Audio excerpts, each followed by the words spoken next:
still says scheduled, it's not live. And we are live now. So, good morning, good afternoon, good evening, everyone, and welcome to this debriefing session with Anirudh. I'm really glad to be here. Anirudh has a fantastic journey. He started from a 555 and ended up with a 765. Perfect scores in quant verbal and a phenomenal improvement in DI. So that's kind of my short and brief intro.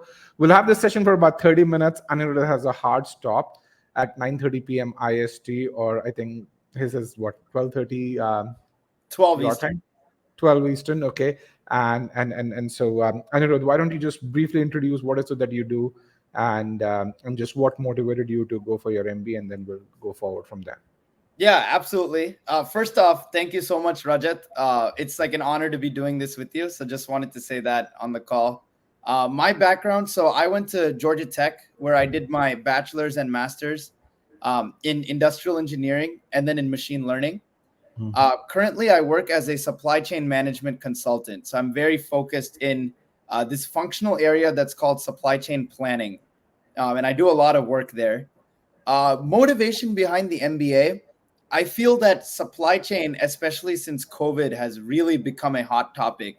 And I kind of want the MBA to give me those real world business skills and learn how to make strategic decisions. And I move from more of a technical functional place to an overall strategic organizational level thinking.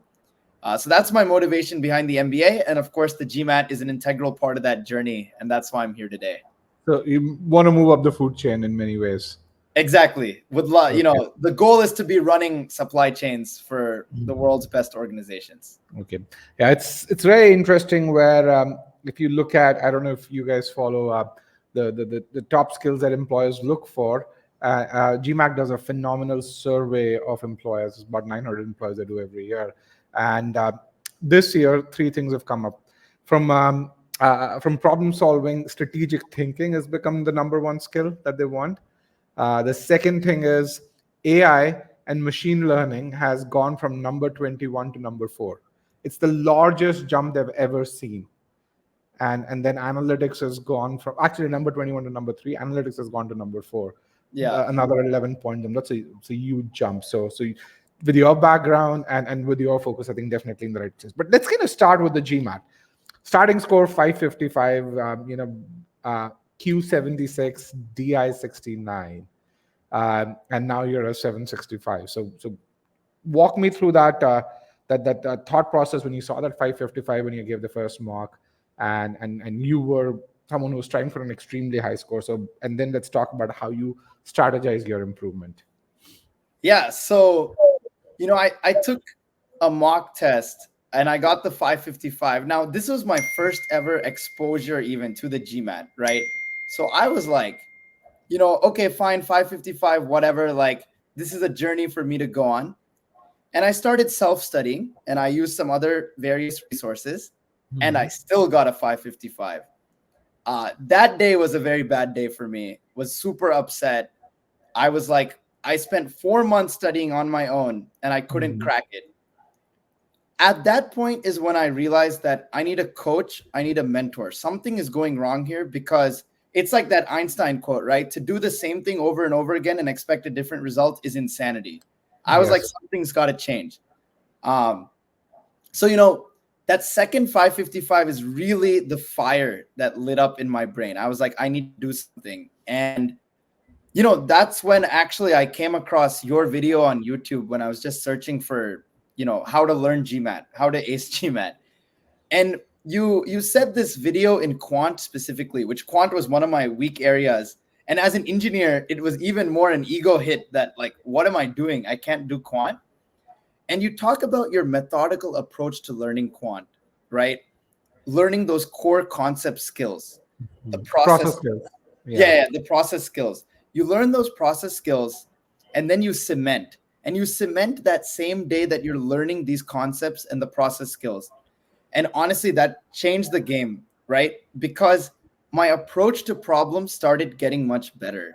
I stopped looking at the GMAT as some ego or like, I need to do well on this test just because I'm an engineer. All of that went away. And it was like, let me learn how to approach these questions for the sake of being a good problem solver. Okay. And that's how the journey started for me. I think there's some really interesting attributes. So, and this is something that that a lot of people can take away. So, you spent 4 months, you still got that 555. A lot of people would have given up and said, maybe it's not my cup of tea. You did not. You really said, okay, I know I can do it. Maybe Yeah. I'm not approaching it right. That's one piece. The second piece is when you saw that video and just I think this is something that you don't know. I usually don't teach quant, Yeah. and you're going to see a LinkedIn post very soon from me if you're connected with me on LinkedIn, where I'm honestly within e-GMAT, I'm one of the worst quant instructors because math comes very naturally to me in Yeah. general. So that's very interesting that you're saying that. Uh, Yeah. but let's talk about this. So, I mean, you had that 30th percentile, and then you really said in that start in Q76 about that 30th percentile also. And you said, okay, I've got to change my approach. If I change my approach, I can fix that. And you understood the importance of cementing. So let's walk me through that Q76 to that perfect Q90 or 100 percentile. It must have been a very long journey. How did you persist through it? What was, what motivated you to kind of carry on? So we'll start with this. It was a 6-month long journey with many, many nights of self doubt. And one thing that I want to make very clear is that I've also been on Reddit. I've been on GMAT Club. I read the posts with people with insanely high scores and they come across like geniuses. So my thing here is I am by no means a genius. I'm here to say that hard work and persistence gets you the score you want. Now, how does specifically that journey went for 6 months? So for me, with quant, there were three main areas if we break it down. First is that a lot of the concepts I simply forgot. I learned them in middle school and high school, and I simply forgot them because you don't use them in the real world, right? Business, industry, whatever. Inequalities, you don't use them, for example. Exactly. Right? Who's thinking about like fractions and all that, right? So when I went through the e-GMAT course, I took a very, very slow and methodical approach. I did not even set a GMAT date in my mind. I was like, I'll take it when I feel ready. And from January till July, all I was doing is today I'm going to learn this concept. Let's say it's number properties. And I'm going to immerse myself in number properties. Every example, every cementing, every single video, if I get the question wrong, or even if I get it right and I feel, oh, did I get it right because of luck? Or maybe I got it right this time, but not every time. I used to watch the videos, and the brilliance of the videos is the fact that each solution video is broken down by process skill, and you can see exactly where I made the mistake when I was solving the problem. So it's not an abstract science anymore, right? I don't need to bang my head and say, why did I get this wrong? I know why I got it wrong. I missed it at infer, or I missed it at analyze, or I missed it at like contextualize, right? All those different process skills. That changed the game because the reason I could get a Q90 is because every single quant problem I approached with the same process skills that I learned by repeatedly month after month seeing those skills. And so by the time I'm handling a quant question, even if I don't really know how to do it, or I'm like, you're pressure, right? There's time pressure. You want to nail the score. I was like, it's fine. I've seen the video. Let's start from scratch and go through it. And I think that was the secret to the Q90.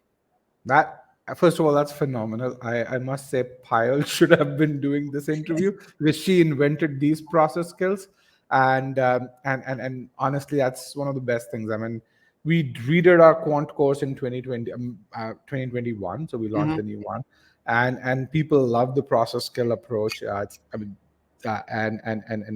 and I can really say why. I can see why people love the process skill approach.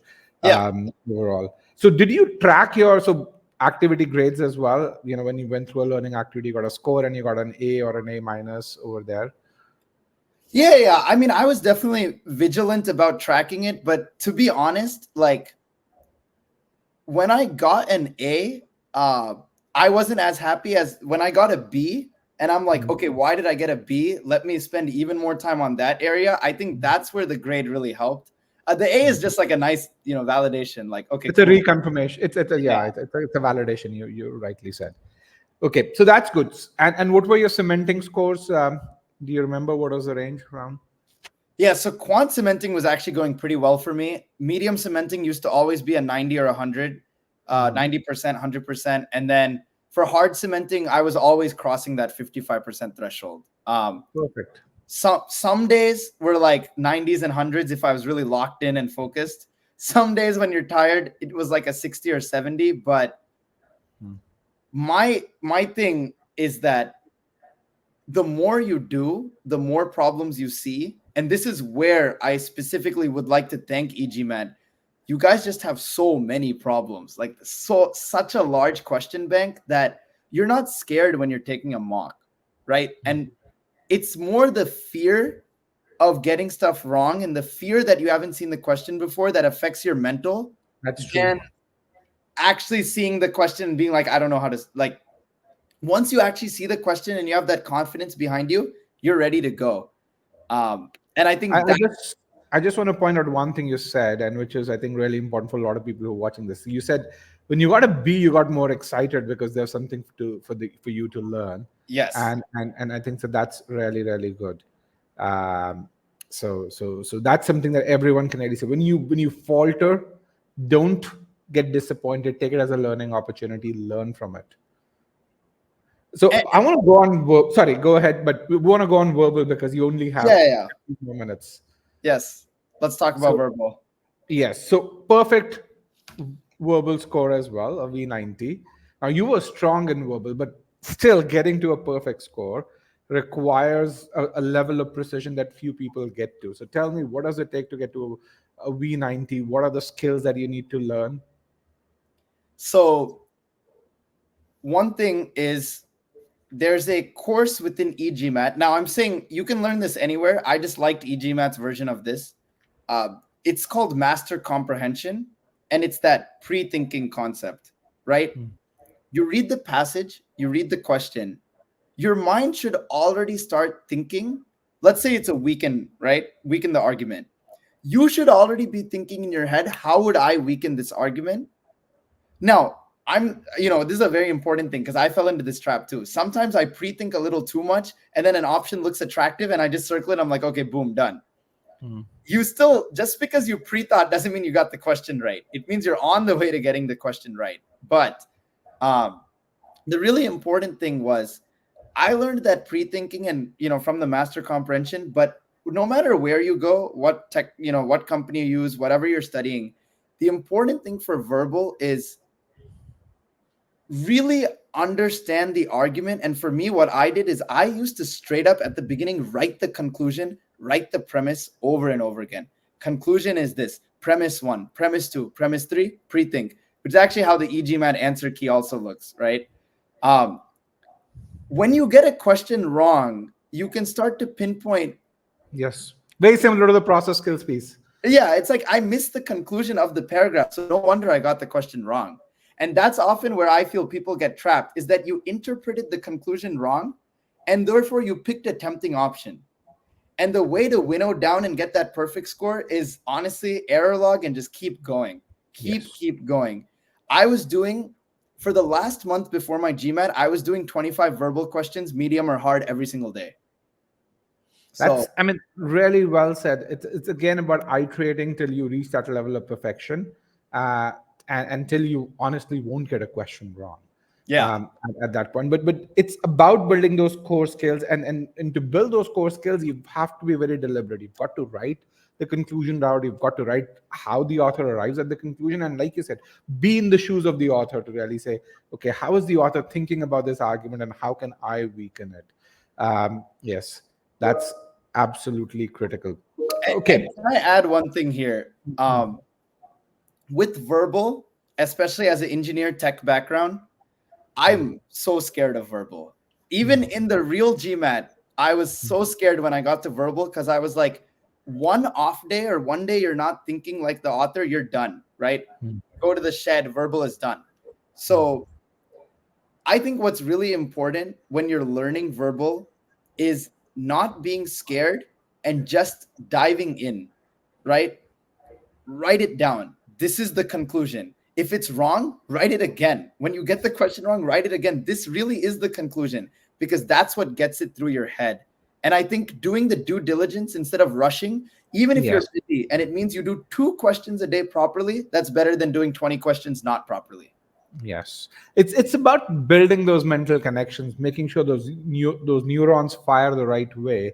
When Yeah, you're reading a conclusion, you're visualizing the right piece of information and translating it properly with regards to the premises. As long as you learn to do this, if you take the first 30, 40 questions and spend 10 minutes per question doing that, you're going to find that time will come down to a minute and a half or so. So absolutely. that's something that's going to happen very quickly. Um, what were your metrics on Scholaranium in hard and medium? For verbal, um, I would say hard was hovering around a 70, but Mhm. medium used to always be pretty consistently 100. Um, That's phenomenal. yeah, but I mean, I think verbal, I just I don't know the English term. It's just like question after question after question every single day. Eventually, it'll start clicking, and the option will it'll highlight Yeah. itself for you. So Okay, I absolutely agree with that, and that error log is absolutely critical. Once you reach a certain ability, that's where it tells you this is where you're still faltering. This is why you're still faltering, and that I think helps you improve or overcome that score plateau. Let's talk about that last thing, data insights. Huge improvement. DI 69 to 84. 84 is 98th percentile. Um, Tell me how you went about it. What were the key milestones during this time, and how did you keep yourself motivated? so let's very frankly, I have a master's in machine learning. What am I like? I remember that first practice test. I got that score on DI, and I'm like, what am I doing? Like, what do I know anything? Uh, DI is a game. DI is less of a it's a game. You have to really understand the test taking strategies to pass DI. So when we think about the journey, we'll start with this, right? With DI, I when I was going through the e-GMAT course and just in general, right? Even when I'm doing official guide questions or when I'm doing like timed practices on GMAT forum, whatever it is, I think this is where I really want to highlight the importance of a coach. So I want to thank my coach from e-GMAT. Her name is Rida. I think for I would like to say she's probably the biggest reason I could make the jump that I did.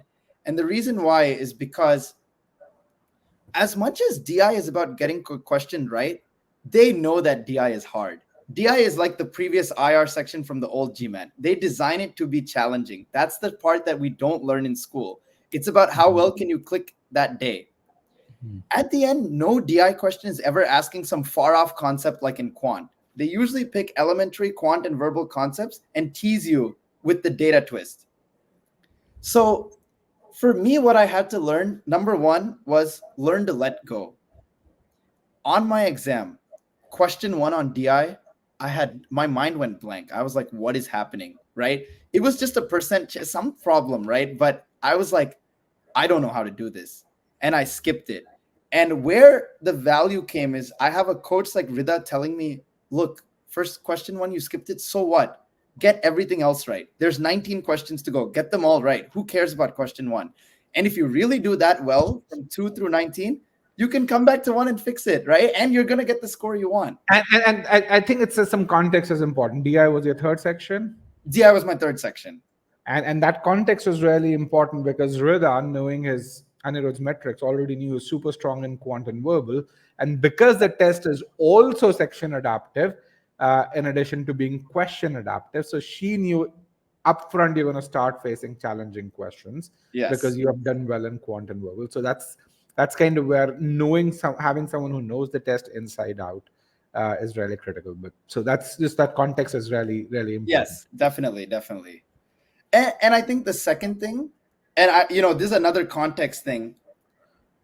You need to let go of perfection and pursue progress, right? And I wrote about this a little bit on my article. Like, okay, if you're going for an 805, like you're great, go for it, right? I don't want to talk to those people. They're geniuses. If you're going for a score that gets you into the school you want to go to, you don't need an 805. No one needs an 805. So at that point, it's like learn to let the question go, because if you spend 5 minutes on question one, which I used to do a lot, and Rida used to coach me up and say, what are you doing? Get 2 through 19 right, and you're going to get your dream score. So that's a very important principle that comes through a coach. But if we also come back to the basics, you need to see a wide variety of problems so you're not scared, right? Like those kind of last minute tricks where, oh, skip question one, it'll be okay. That comes after, but your fundamentals also need to be really strong. And Rida really pushed me. She knows that I don't like DI. It scares me. I get annoyed when I do DI. Even though you have a degree in machine learning, just to be very clear. Exactly. Like I always get very upset, but she was very positive, very encouraging. And more importantly, she's a coach. She was like, Anirudh, you suck at DS. Time to start working on DS so you're not scared. Because the thing is, you want to walk into the test confident on every single question. And that's the value of a mentor and the value of just doing a lot of practice, which it's great to have a question bank that can give you that. Yeah, I think the really fundamental piece which is there, it's you need a validation process to say you have ability, and this is where for Rida, for every mentee that she has to really tell which all milestones have they achieved, which ones they haven't. There's a reporting structure that we have internally, Yes. where they go through this, and if your hard accuracy, for example, is 70% and your medium accuracy is 90%. Then we know, if you miss a question, doesn't matter. You're unlikely to miss a medium question. You're going to miss a hard question, and the test is not going to penalize you as much. And I see Rida is commenting here, even though she's traveling to her native place. Right now, she's probably on the road, driving to Kerala, and she's commenting here. So that's really good. I mean, she cares about you. So that's wonderful. So DI verbal DS was one area. Yes. GITA or TP and MSR, how are they? Yeah. So for me and Rida actually kind of did a survey one day. We both just jumped on a call and we were like, let's take a lay of the land. This is your data insight section. There's these type of questions. She was like, you're killing it at table analysis questions. Stop wasting your time. Right? You're going to get those right. Even if you make a silly mistake, I don't care. That's fine. She was like, GI and DS. These two are areas where you really, really need to improve. And she focused me, right? Instead of wasting my time or being insecure and saying, okay, I'm just going to study all the questions because I need to get everything right. She was like, no, let's be smart. Let's only focus on GI and DS. And so we were able to go on that path. One thing, though, especially for GI, is that on e-GMAT, you guys got some crazy graphs in there. Yes. You guys got some process flows that I'm like, what is happening? How did you even come up with that? But because you came up with that, when I see something weird on the test, I'm like, oh, well, Rajat has made something even weirder. So this is not that weird. It's Payal, not Rajat, just to be very clear. It's Payal, yes. Whoever it is, like they made these questions so weird and so niche that when I'm seeing this, I'm like, okay, I mean, I'm just going to do what I did there, right? And that's very important because at the end of the day, when you're solving the question, you're going to remember all the questions you've got wrong in the past and start thinking, well, how am I going to perform on this one, right? And you're trying to build a system. There's a quote from James Clear, actually, right? Atomic Habits. You're only as good as the system that you've built. Yes. So the system that we've built with you and Payal and Rida is the system of, I've seen so many questions that it's like clockwork for me. This is just another DS question. This is just another weird graph question. That system is important. And that was how I kind of surveyed the different questions. And this is absolutely critical for data insights, just because DI is not something that you do in school, and there's a lot of potential for weirdness to set in. Yes. There's a lot of scope where I can really give you graphs with funny looking bubbles and axes over there. So yeah, so that's something That's there. I see a couple of questions here. So there was a question about process skills. If you Google quant process skills, there's an excellent playlist that Pyle created. You can really do that. We also have a phenomenal free trial you guys can take a look at, and we have a free webinar this Sunday that you guys can attend. Um, Overall, I think that was one question over here. Verbal, I think Anirudh's answered a bunch of questions over there. We have questions about at what point did you decide to take the final test? I think that's a really good question. So how did you decide you were ready? Yeah, and actually, this is kind of that final stretch that I really wanted to talk about. The last 20%. Yeah. So I decided to take the test. It was mid-June.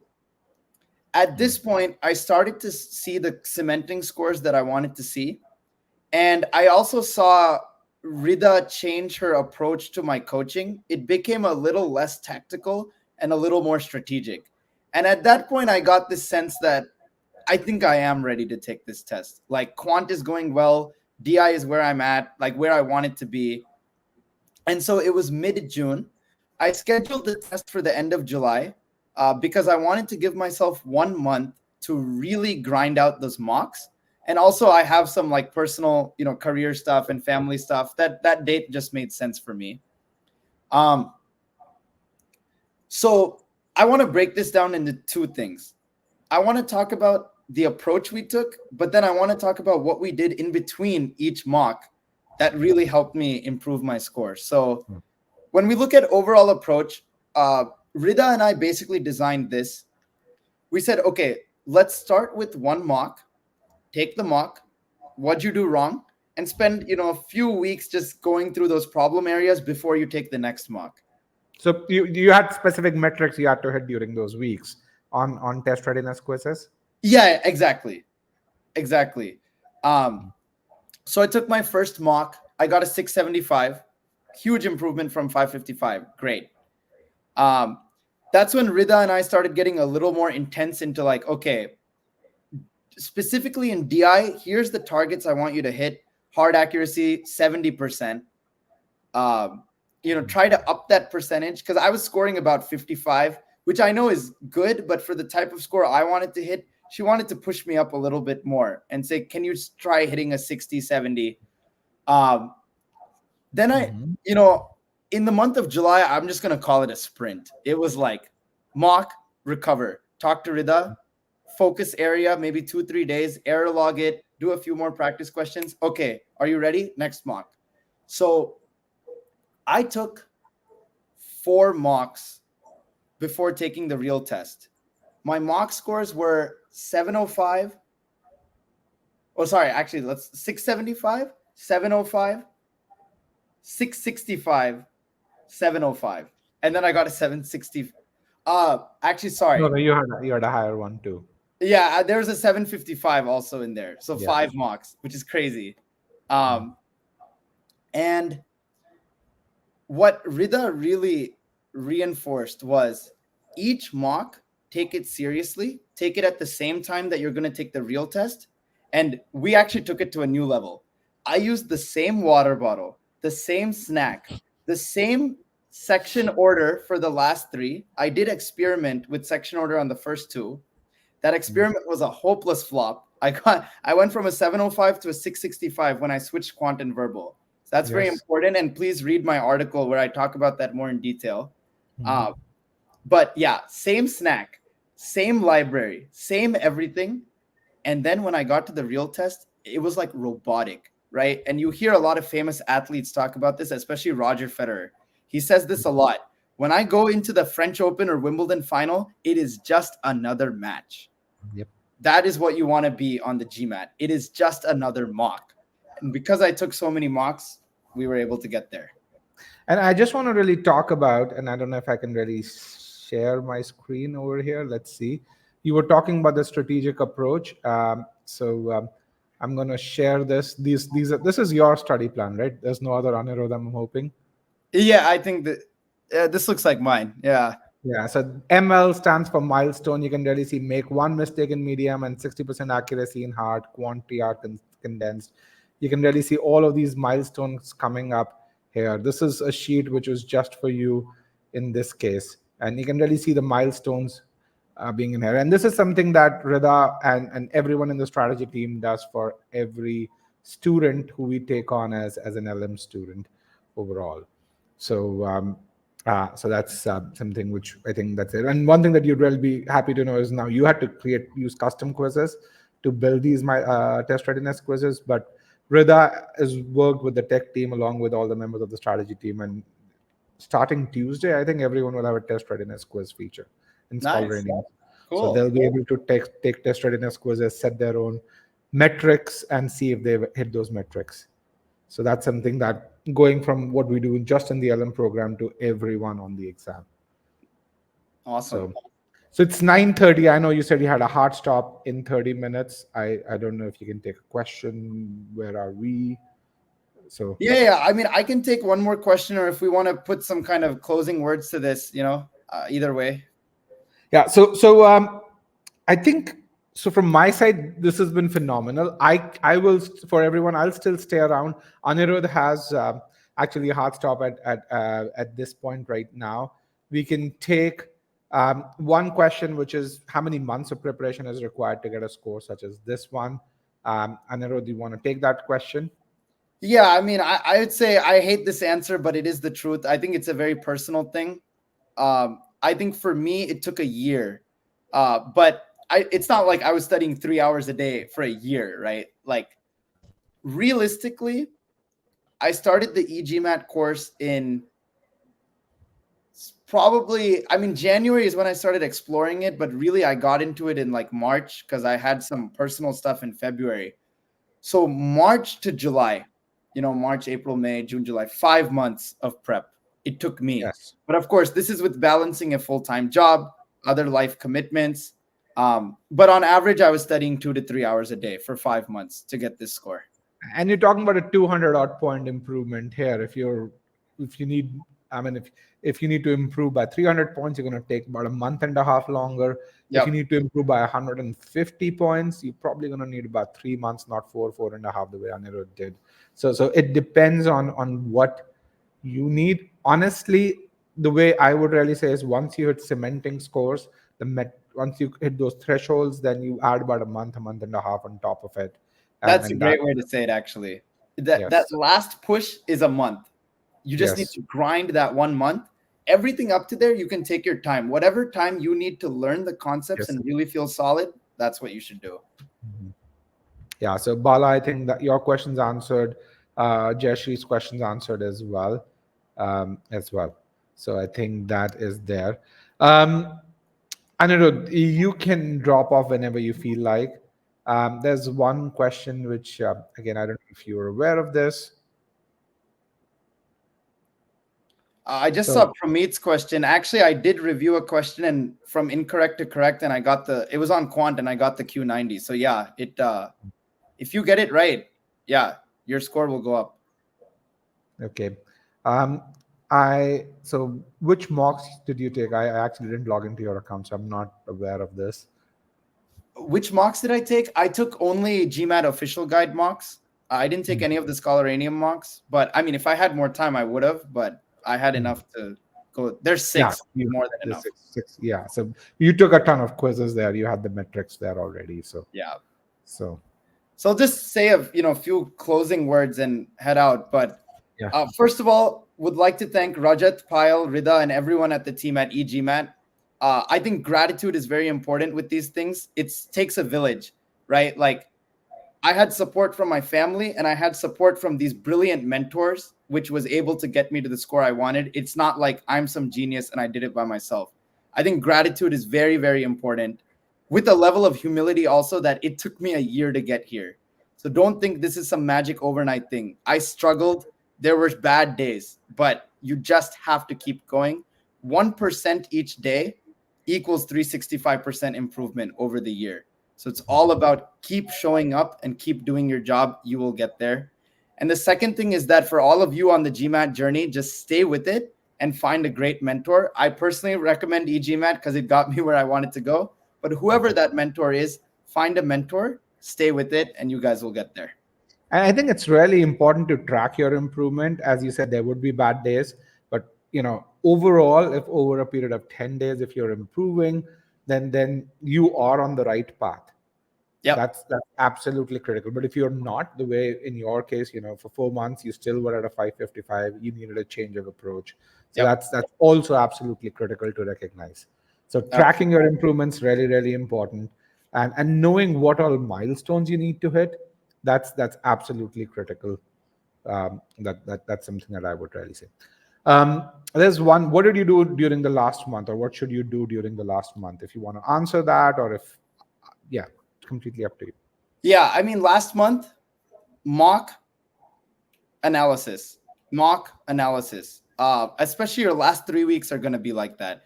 Right? I would take a mock on Wednesday, analyze, analyze, analyze. Maybe work would come in the way sometimes. Take the next mock that Saturday, maybe, right? And just keep alternating, and you're pushing to get to that final mark. I think that the key over here is first of all, you've got to, when you take a mock, you've got to make sure that you're in the zone. In Yes, your case, that was that 675 score. And once you're in the zone from mock 1 to mock 2, you need to have a goal to say, okay, maybe my verbal is 85. I need to improve that to 87. To improve that to 87, what medium and hard metrics do I need to prove to myself correct. before I will take the second mock? And I should be able to prove that consistently to me. If I want to improve my quant from 83 to 86, what metrics do I need to improve? Where would those improvements come from? Is it number properties? Is it algebra? Is it word problems? So, and what are those metrics to prove that I've already made that improvement before I take that mock? And when you take that mock, track that improvement. Don't be disappointed if you've improved in quant and it's gone down slightly in verbal. That's okay, that might happen. But as long as wherever you put in effort, as long as you've improved there, that's okay. Then you go from mock 2 to mock 3, again with the next 20, 25 points of improvement. Got to identify where that improvement is going to come from, what metrics would signify that you've already improved, and then execute on it, about hit that improvement. And as you iterate more and more, I'm sure had you gone on, you would have gone on to get to that 785, 805 too. Oh, who knows? Yes. But So I got to jump. Thank you, everyone. And thank you so yes, much, Rajat. yeah. Thank you, Anirudh. Bye bye. Bye. All right, everyone. So I want to thank Anirudh. He only had 37 minutes with us, but I hopefully they were useful. I still have a few minutes. If you guys have questions, I'd be happy to answer any question that you have. If not, then I'd like to take a leave as well. So so sources for CR and RC, first of all, make sure you are at that phase where your hard accuracy is at least a 60% and a medium accuracy is about 90%. Post that, you can focus on practicing official sources, building your error log. If you're an e-GMATer, you have a very trackable system where if you are at hard accuracy of 60%, we can really find out, let's say within CR, is inference pulling you down, is paradox pulling you down, is boldface pulling you down, are there strengthen and weaken modules that are pulling you down? So we can really do that, curate those closed loop improvement plans so that 60% goes to 70 and so on and so forth. Same thing with RC as well. Okay. Let's see if there's any other question left. It seems there is no other question. So Abhijit, I think we can. Q86, V83, DI64. These are scores out of 90, Ragini. So that's something that's there. How is the e-GMAT course different from other courses out there? First of all, in many ways, I think when it comes to tech and content, no one's invested as much as we have. When it comes to tech and content, personally, we've invested about $10 million of our own money doing that. What it gives to you is a system that's extremely trackable. So, for example, let's take the case of CR, where every CR learning activity gives you personalized feedback. So within the CR course, you get feedback 87 times. And the value of that feedback is, let's say you've gone through a 30-minute learning activity. If you get a B grade on it, you made certain mistakes. You've got to revise that. And if you do that revision right then and there, then there's a 90% chance you're going to actually get an A grade in the next file, and then if you continue being diligent, you're going to see those high grades. If on the other hand you're not diligent, you're going to continue seeing C grades, and so we can predict your success, we can predict your likelihood of failure right in the first week itself. The second thing which is there is that we do a lot of personalization. So day zero, you start with a personalized study plan, and everyone knows how long they would take. If it's 2 months or 5 months, you would know where you're going to spend that money. On the quant side, we create custom courses for you. So we have a personalized adaptive course engine, which can generate upwards of 10,000 courses out there. That's, I think, a third thing. In terms of support, I think if you have a doubt, most of our doubts are responded to within 3 hours right now. About 80% of the doubts get answered within 3 hours with really comprehensive responses. If you go and ask anyone, if you are an e-GMAT, you really just say, okay, I'm unable to improve from this point on. You won't get a response that's generic. You'll get a response which is very specific to really say, these are 3 areas you need to improve on. This is what the data tells you. These are the metrics in these areas. These are the enhanced metrics. If you want to get to a Q86, this is what you need to hit. This is the set of files you need to revise. These are the questions you need to do. So something which is very, very specific to this. So again, check out some of the success stories on our YouTube channel. Look at why we have 2750 debriefs out there, or reviews on GMAT Club, and check out the free trial, and you'll see that. Is there an option just to get verbal subscription? People who need just that buy the 2-month subscription. I mean, we used to have a $249 verbal plan, but then those people also wanted the mocks. Those people wanted the enhanced Scholaranium features that were there, and so they would just buy verbal, but then and for $249, and then they would just say, hey, can I upgrade to quant? So we said, if you just need verbal, we'll give you everything. Honestly, you get the entire platform, and buy for 2 months, you pay $199 rather than $249. That way it becomes a win-win, because they would buy $249 a 6-month course, but they'd get done in 3 months, and then they would sell the course off, or they would really just say, hey, can I buy quant for 2 months? And that was the real problem. Bala, again, as I said, every plan that e-GMAT offers contains everything. We don't bifurcate between 2 month, 4 month, and 6 months as to what you get. It's just the duration is different. You can start with a 4 month, which for most people provides the best value. That way you pay the least per month, or you could start with 2 months and then buy extensions on top of it. That's something which is there. Typically, if you go, it'll tell you if you're looking for a 80-point improvement, a 2-month plan's best. If you're looking for a 140-point improvement, a 4-month plan's best. If you're looking for something which is more than a 140-point improvement, that's where a 6-month plan gives you the best value. And of course, you get GMAT Club tests with every plan as well. If you're looking for a live sessions plan, each plan also comes with a live sessions add-on. That's there. Okay. All right. It seems we've answered every question there is. If you guys have any question beyond this, you can write to me at rajat@e-gmat.com. With that, I want to thank everyone for joining me today. It was a pleasure hosting this webinar. Thank you, and I look forward to seeing you both on GMAT Club and on e-GMAT. This is a GMAT focus score. There is no Classic score right now. Classic was gone on 31st of January this year. Okay, thank you. Abhijit, I think we can end the webinar.